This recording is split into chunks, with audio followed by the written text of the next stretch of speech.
Hello, the following presentation is from the Pepperidge Farm Owners Association of America. Protect your future and join POAA today at teampoaa.org. How to protect your equity. Understanding the importance of published bulletin prices is a presentation to help distributors understand terms in their contract better.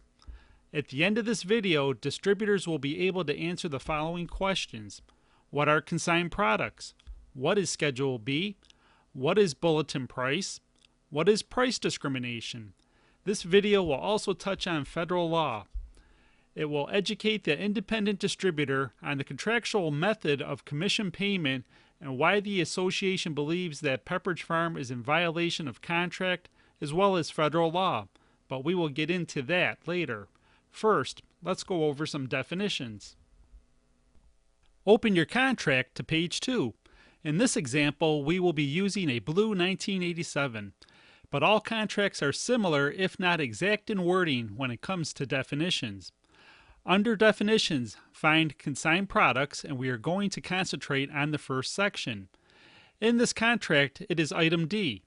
Consigned products refers to those products listed in Schedule B hereto, subject to modification per paragraph 10, but only when packaged or wrapped in retail packaging under the brand name Pepperidge Farm and sold or intended to be sold to retail stores as fresh merchandise and does not include, and then it mentions several exclusions.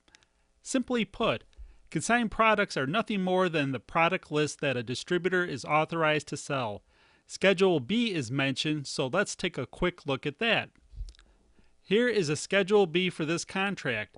These were the items that the independent distributor was authorized to sell at the time this contract was signed. As you can see, there are many items that have been discontinued as well as new items that are now carried but not listed. Paragraph 10, Modification of List Products, is the mechanism used to modify Schedule B as needed, although it is unknown why updated Schedule Bs aren't issued when this happens. Notice that there is no price listed on Schedule B, just authorized items to carry. Bulletin prices refer to the prices for consigned products charged by bakery and published from time to time. Notice the word published and who is responsible for publishing. Up until recent times, Pepperidge Farm would send independent distributors published bulletin prices via U.S. mail or email. As a matter of fact, the association has on file published bulletin prices that go back decades. Nowhere does it state that the independent distributor is responsible for providing bulletin price sheets.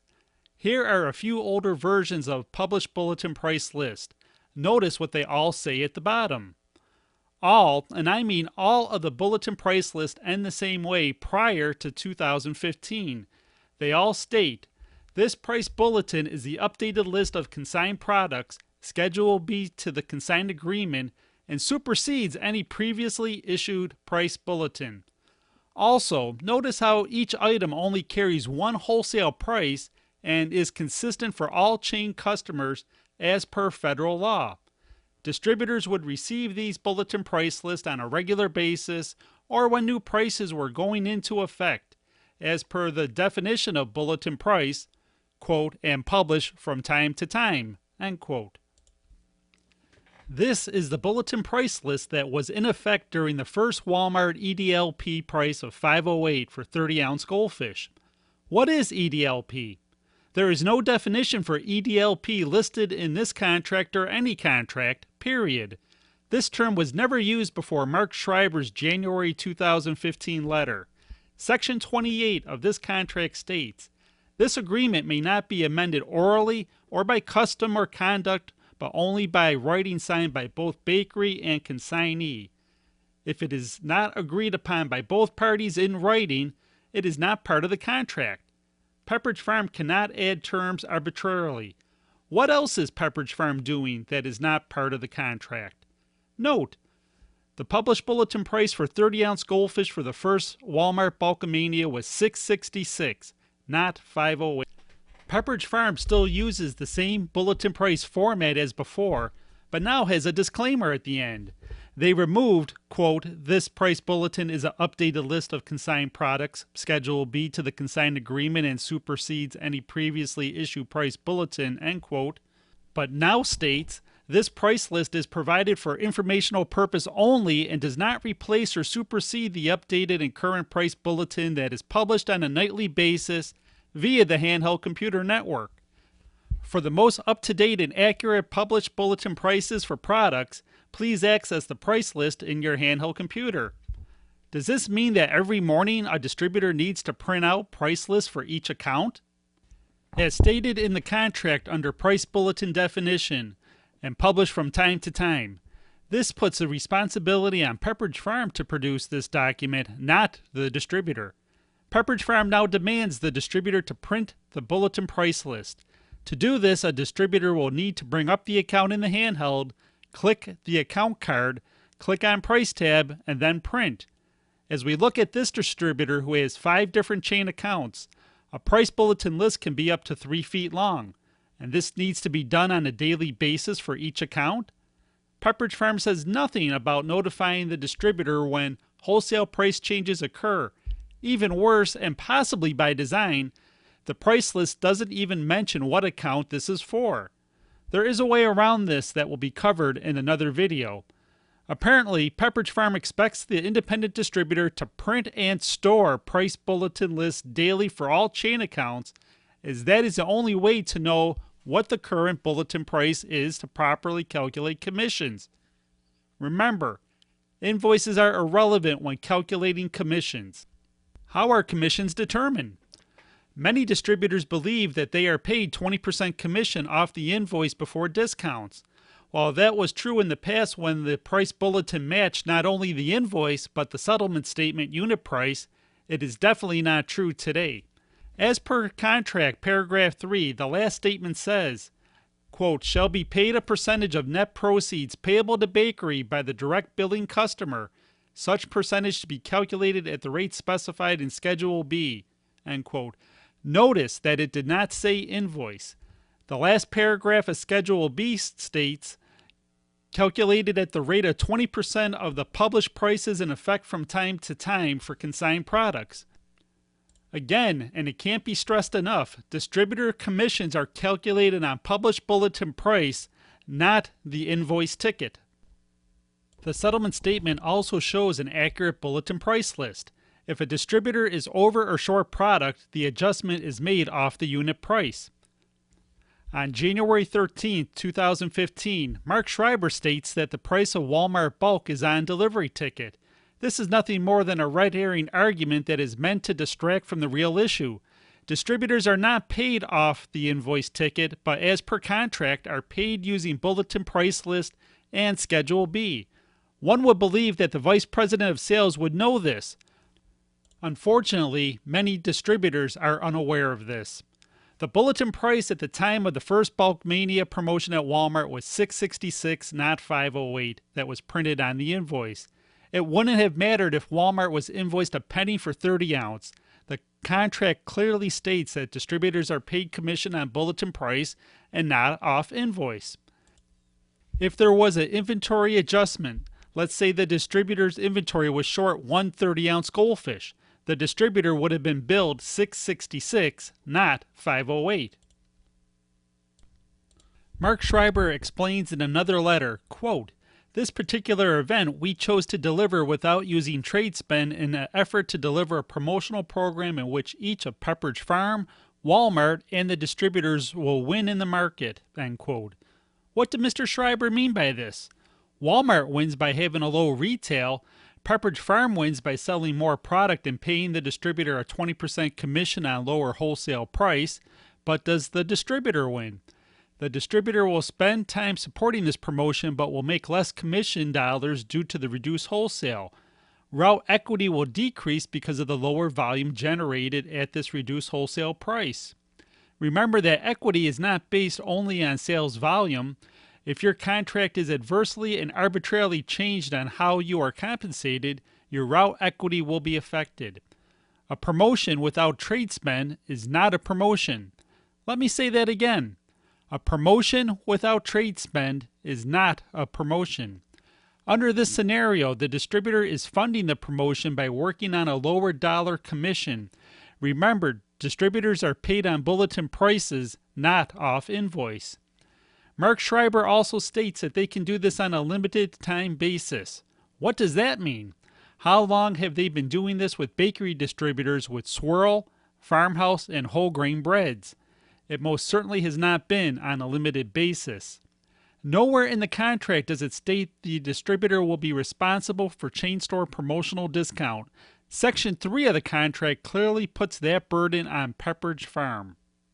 This is nothing more than a written change to the contract by one side. Remember that Section 28 states, quote, "This agreement may not be amended orally or by custom or conduct, but only by writing signed by both bakery and consignee," end quote. Therefore, EDLP pricing is invalid. What Pepperidge Farm has done in the past and can still do is provide Walmart or any chain with exclusive items. They have done this with 10-ounce goldfish as well as 12-count tray pack. As a matter of fact, the 12-count tray pack is sold to Walmart significantly cheaper than the 9-count tray pack is sold to any chain customer, even though it retails at a higher price. This is perfectly legal as this is a Walmart exclusive item and cannot be sold elsewhere.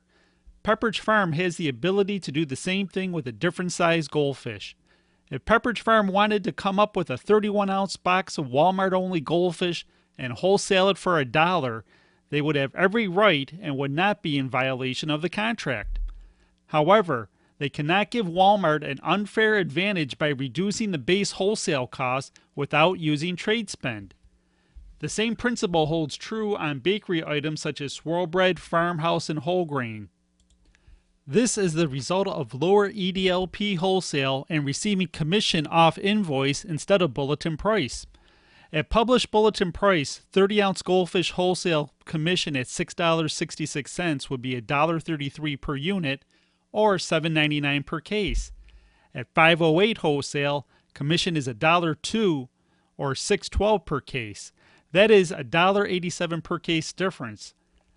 However, as mentioned earlier, Pepperidge Farm has a long-term pricing policy for bakery distributors that is 79 cents to $1.09 cheaper per loaf.